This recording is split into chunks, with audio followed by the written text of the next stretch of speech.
बिस्मिल्लाहिर्रहमानिर्रहीम। मैं हूं नवी सती और हम सर्वे कर रहे हैं जनाब इलेक्शन 2024 जो 8 फरवरी को होने जा रहे हैं। आल्दो बड़े थ्रेट्स जारी हुए हैं और हम इस वक्त टूर कर रहे हैं पंजाब का मुख्तलिफ जो है वो डिस्ट्रिक्स का और उन एरियाज़ का किया हमने। गुजर खान, इसी तरीके से जेलम, गुजरात, गुजरांवाला और लाहौर के मुख्तलिफ इलाकों का विज़िट भी किया। जेलम की भी ताज़ा तरीन सूरत बताते हैं कि टिकट पीटीआई ने भी तकसीम किए, फिर गलत किए, फिर ठीक कर दिए। अब जो है वो मुस्लिम लीग नून को बहुत बड़ा यहाँ पर जो है वो ख़तरा नज़र आ रहा है और चौधरी फ़र्ख अल्ताफ़ जो कि एक बहुत बड़ा जेलम का नाम है, उनको हराने के लिए आला क़यादत भी क्या वाक़ई आला क़यादत ने इसमें जो है ना गो अहेड का निशान इशारा दे दिया है, क्योंकि मुस्लिम लीग नून के ही लोग उनको टिकट उनको खिलाफ जो है खुलकर सामने आ गए हैं कि उनको हमने वोट नहीं देना। यही सूरत हमें NA60 जहाँ पे अज़हर बिलाल कियानी हैं उनके ख़िलाफ़ भी बिलाल अज़हर कियानी जो है वो जनरल अज़हर के बेटे हैं और उनको भी मुश्किलात हैं। और फ़र्ख अल्ताफ़ के ख़िलाफ़ तो ऐसे लग रहा है कि जैसे आला क़यादत ने इशारा कर दिया है कि जनाब इनको टिकट तो हमने मजबूरी में दे दिया, अब इनको फ़ारग भी करना है। क्योंकि उनके ऊपर मुबैना तौर पर ये बात भी हो रही है कि क्योंकि इस्टैब्लिशमेंट उस वक़्त की बाजवा साहब और मौलाना फ़ज़ल रहमान और इन लोगों की ज़्यादा सिफ़ारिश थी, तो अब ज़ाहिर है वो आएंगे भी तो आगे जीत कर भी तो ज़ाहिर है क्या वो करेंगे। लेकिन ग्राउंड पे क्या सूरत है मैं आपके सामने रखता हूँ। अच्छा, दो तीन चीज़ें क्विकली आपको बता दूँ, बहुत से लोग जानना चाह रहे थे कि जेलम NA60 का जो टोटल वोट बैंक है वो है 5,01,575। जेलम NA62 61 का पहले 60 का बताया, 61 का जो जेलम 2 है उसका वोट बैंक है 5,47,484। इसी तरह PP24 जो जेलम 1 है उसका वोट बैंक है 3,48,570। और PP25 जेलम 2 का जो वोट बैंक है वो है 3,26,996। और जेलम 3 यानी PP26 का वोट है 3,73,493 जेलम का वोट है।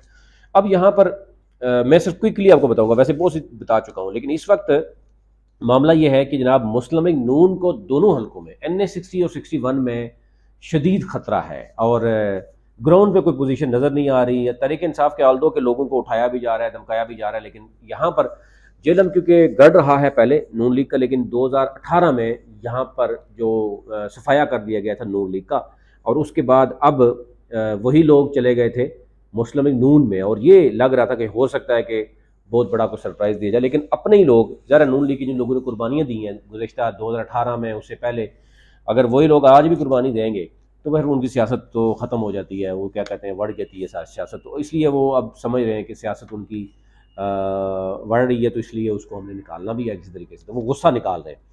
NA60 में बात करें तो यहाँ पर अच्छा NA60 में मैं बताऊँ तो बेसिकली ये जेलम शहर उसी के मुल्हिका जो है वो एरियाज़ हैं। इसमें तहसील स्वाबा भी है, उसकी 4 यूनियन कौंसिल के अलावा तहसील दीना की 2.5 यूनियन कौंसिल के अलावा और जेलम की 4 यूनियन कौंसिल के अलावा। अब ये कहाँ शामिल हो गई 61 में, मैं आगे चल के बताऊँगा। अच्छा, अब आ जाते हैं कि यहाँ पर जो मुस्लिम लीग नून के उम्मीदवार हैं वो है बिलाल अज़हर कियानी साहब। गाँव इनका मलोट है, NA61 में आता है, यानी गाँव इनका। और हाँ, वजह शोहरत ये है कि इन्होंने एक हॉस्पिटल बनाया हुआ है, हार्ट के मरीज़ों को ये देखते हैं। और एक मुबैन तौर पर इन पे इल्ज़ाम यह है कि इनके वालिद साहब मरीम नवाज़ और नवाज शरीफ साहब के क्लोज़ हैं, और जब उनको कोई स्पेशल कोई इनको सर्विस चाहिए होती थी अदालतों में और बाकी चीज़ों में, तो वो ये सपोर्ट किया करते थे। तो उस सपोर्ट के अगेंस्ट ये क्लोज़ हो गए हैं। यार कुछ गलत काम अब कहा जा रहा है कि वो उन्होंने करवाए हैं, जिसकी वजह से टिकट उनको बिलाल अज़हर कियानी के बेटे को देना नून लीग के लिए जो है ना वो मजबूरी भी बन गई थी, क्योंकि गिव एंड टेक होता है। तो अगर वो उनको out of the way service देते रहे तो ज़्यादा फिर ये चीज़ देखी गई। लेकिन वो आवाम से दूर है, बिलाल अज़हर कियानी साहब आवाम से दूर है। उनकी कोई बड़ी बरादरी नहीं है, कोई बड़ा तगड़ा हल्का नहीं है, सियासी खिदमात नहीं है, ज़ाती वोट बैंक भी नहीं है, और सिर्फ ये है इनका क्राइटेरिया कि मरीम नवाज़ और नवाज शरीफ के करीब है और सर्विसेज उनको देते रहें। ये जेलम के आपको मैक्सिमम लोग ये बताएंगे। इनके अगेंस्ट खड़े किए हैं तहरीक इंसाफ ने देर आए दुरुस्त आयद, यानी चौधरी सकलैन जो कि 2013 में इलेक्शन लड़े थे। उन्होंने उस वक्त भी 64,000 वोट लिया था।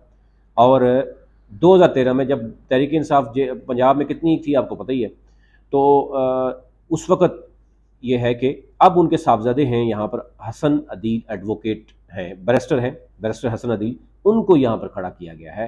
अच्छा तगड़ा यानी गाँव जो इनका है, ज़ाती वोट बैंक है, गाँव इनका बरवाला है, स्वावा तहसील है। ज़ाती वोट बैंक के साथ साथ इनका पीटीआई का अच्छा खासा तगड़ा वोट बैंक है, आपको पता ही है। ख़ानदानी खिदमात हैं, और फिर ये जेलम शहर, कैंट और ये एरियाज़ हैं। और मुशर्रफ दौर में तहसील स्वावा के नाज़म भी रहे। तो चौधरी सकलैन जो है वो एक बड़ा यानी तगड़ा नाम आप समझते हैं। उनकी फैमिली है, उनका वोट बैंक है, और फिर पार्टी का वोट बैंक है।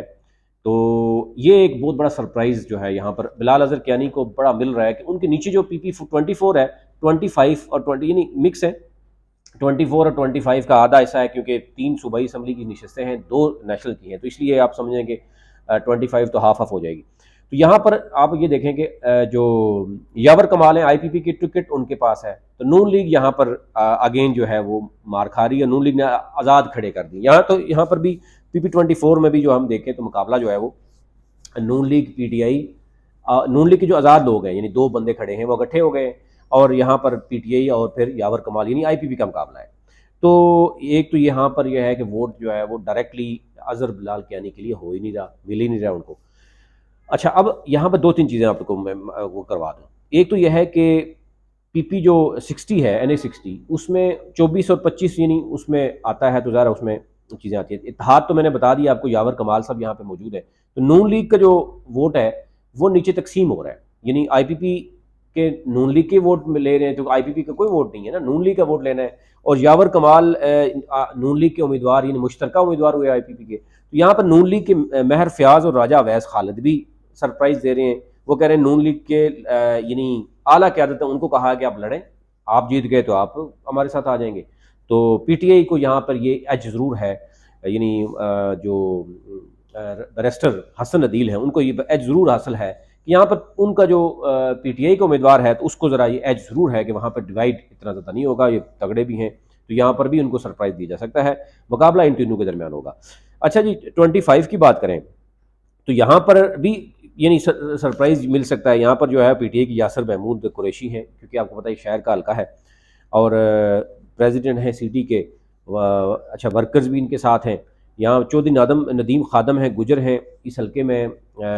अलबत्ता ये ज़रूर देखें कि चौधरी नदीम खादम 25 PP पे लड़ रहे हैं। उनका जो अपना ज़ाती वोट बैंक है वो चला गया NA61 में, वो भी बिलाल अज़हर कियानी को नहीं मिल रहा। एक और अजीब तरह का जो है मामला है। चौधरी सईद इकबाल, अब इनका गाँव बोकन है, अब ये भी टिकट ना मिले तो फिर आपको पता है क्या करते हैं। तो इन्होंने भी जनाब अच्छा खासा जो है ना वो टफ टाइम दे दिया। तो यहाँ जेलम, दीना, स्वावा, डुमेली, ये वाला एरियाज इसमें भी आते हैं। अच्छा जी, अब आ जाते हैं जनाब NA, अगर 61 की हम बात करें, NA61 अगेन यानी बड़ा कन्फ्यूजन। तो NA60 में मैं आपको ये बता दूँ, फ़िलहाल मुस्लिम नून को बहुत परेशानी है। लीगी वर्कर्स इस कदर डिवाइडेड हैं कि इतने गलत टिकट दिए गए हैं, इतने बड़े ब्लंडर किए गए हैं कि यावर तो बेसिकली PTI का था, वो IPP में चला गया, IPP से लेकर नून लीग की सपोर्ट हासिल कर ली। तो नून लीग की जो लोग हैं वो आज़ाद खड़े हो गए। PTI को अगेन PTI का वोट यहाँ पर उनको मिलेगा। ऊपर उन्होंने जो सकलैन के साहबजादा यानी उनका अपना वोट बैंक मैंने बताया, बिलाल अज़हर कियानी साहब जो हैं, जो नून लीग ही उनके खिलाफ हैं, और ग्राउंड पे उनकी वर्किंग नहीं है, सियासी मतलब उस तरीके से कोई बड़ी तगड़ी फैमिली भी नहीं है। ये चीज़ें तो उनके नेगेटिव जा रही हैं। अब आ जाते हैं NA61, जहाँ पर चौधरी फ़र्रुख अल्ताफ़ को हराने के लिए अब बताया ये जा रहा है कि आला क़यादत यानी लीगी क़यादत भी मैदान में है, और उन्होंने भी इशारे कर दिए हैं कि जनाब आप लड़ें, और भरपूर तरीके से उनको यानी लीगी लोगों की भी सपोर्ट हासिल नहीं है। अच्छा, अब आ जाते हैं NA61 में, आपको बताता हूँ इसमें पिंड अदर खान 4 यूनियन कौंसल है स्वावा की, 2.5 यूनियन कौंसल आप समझें कि उसकी हैं यानी जो तकरीबन 3 आप समझें दीना की है, 6 यूनियन कौंसल जेलम की है। ठीक हो गया। तो ये हल्का क्योंकि अब इस तरीके से चोट किया गया, और फिर ज़ाहिर है ओवरऑल तो वोट बैंक है, ये बात नहीं है चौधरी फ़र्रुख अल्ताफ़ का, लेकिन उनको भी बहुत मुश्किल में डाल दिया गया है, अपने ही लोग खड़े कर दिए उनके खिलाफ।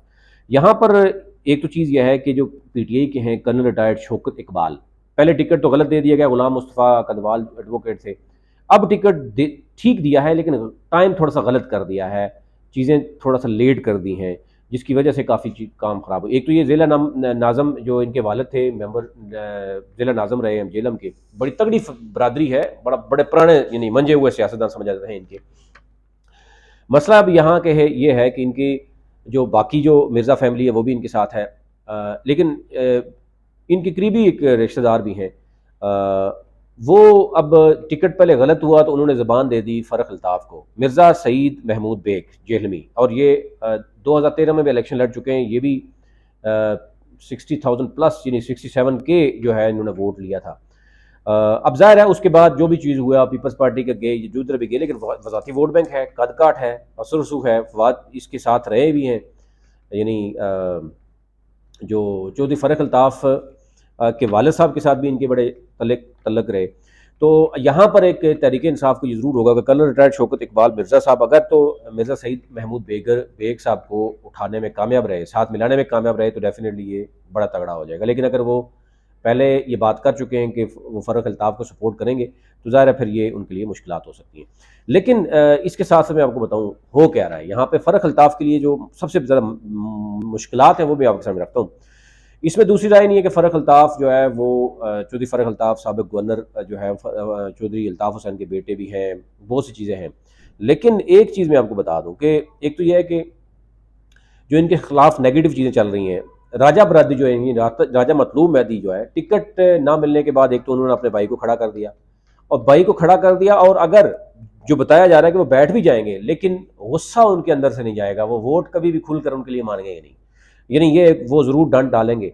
और अब देखना ये होगा कि इसमें क्या क्या मामला होंगे। वो कभी भी नहीं चाहेंगे कि उनके हलके में आकर दूसरे हलके से वो आके जीते और इस तरीके से मिलेगा। दूसरा जो ऑप्शन है वो ये है कि चौधरी नदीम खादम गुजर का जो है वो वोट जो है वो भी मुखालफत कर रहे हैं। अब चौधरी नदीम खादम जो है वो, क्योंकि आपको पता है कि NA 60 में थे, उनको निकाल के नीचे बैग दिया 25 में, तो नदीम गुजर का जो वोट बैंक है वो 61 में है, तो वो भी मुखालफत कर रहे हैं। तो PP25 में वो खुद उम्मीदवार भी हैं। और ये भी एक बात बड़ी है, PP24 का उम्मीदवार जो यावर कमाल है। अब मज़े की बात है कि राजा मतलूब मेहदी का वो साला है, तो ये भी नहीं चाहते कि वोट जो है ना वो इनको मिले। तो अब देख सकते हैं कि हालात किस तरफ जा रहे हैं।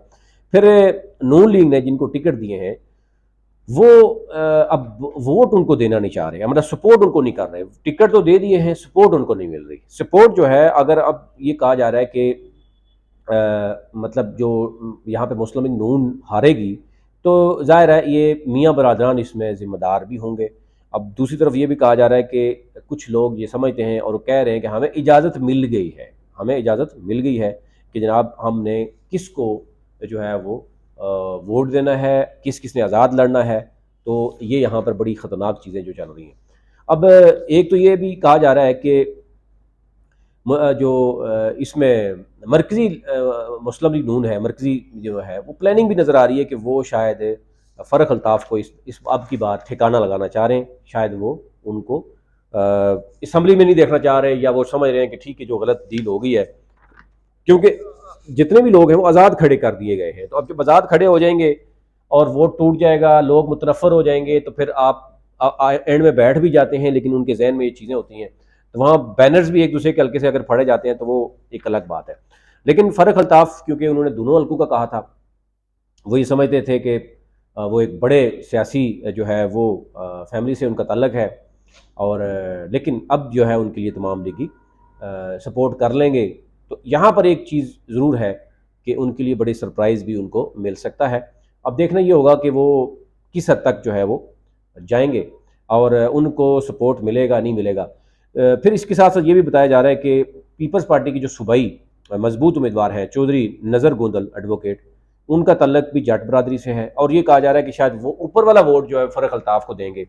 लेकिन ये वो सारी चीज़ें हैं जो बड़ी चीज़ें वो हो सकती हैं। तो ब्रिगेडियर रिटायर मुश्ताक जो हैं वो PP26 में ये भी मजबूत उम्मीदवार इसलिए हैं कि मिर्ज़ा सईद बेग जेलमी और बाकी फैमिलीज़ भी उनको वोट नीचे तो दे रही है, मसला ऊपर का है। तो ऊपर अगर वो फ़र्रुख अल्ताफ़ को सपोर्ट भी कर रहे हैं लेकिन बाकी नून लीग ही अपने सपोर्ट नहीं कर रहे, तो यहाँ पर ये चीज़ जो है ना बड़ी चीज़ देखी जाएगी। अब देखना ये होगा कि ये फ़र्रुख अल्ताफ़ की जो नेगेटिव चीज़ें हैं वो मज़ीद बढ़ती हैं, या वो कोई पॉजिटिव कोई आला क़यादत उनके फेवर में आएगी, सारे लोगों को बिठा देगी। फ़िलहाल दोनों हलकों में मुस्लिम लीग नून को यहाँ पर चैलेंजेस और सख्त यानी उनको परेशानी का बायस वो बने हुए हैं। तहरीक इंसाफ को ज़रा कंपेन नहीं हुई होने दी जा रही, लेकिन तहरीक इंसाफ को अगर वो कंपेन मिल गई तो फिर बहुत सी चीज़ें वहाँ पर कोई बहुत बड़े तगड़े सरप्राइज भी हो सकते हैं। तो ये ओवरऑल सूरत थी।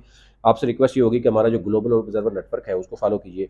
नवीद सती के नाम से आपके पास है, आप यूट्यूब, टिकटॉक, इंस्टाग्राम और फेसबुक को भी आप फॉलो कर सकते हैं, ताकि हर नई आने वाली वीडियो हम कोशिश करेंगे हम हर हल्के में जाएँ। और इलेक्शन से चंद दिन कबल हम आपको पाकिस्तान भर के 266 नेशनल असम्बली के हल्कों के हम लाजमी आपको बताएंगे कि कौन कौन मजबूत है, कौन वीक है, मुकाबला किस किस का है और कौन सी पार्टी कितनी सीटें हासिल कर सकती है। ये हमारी कोशिश होगी कि आपको पहले बताया जाए।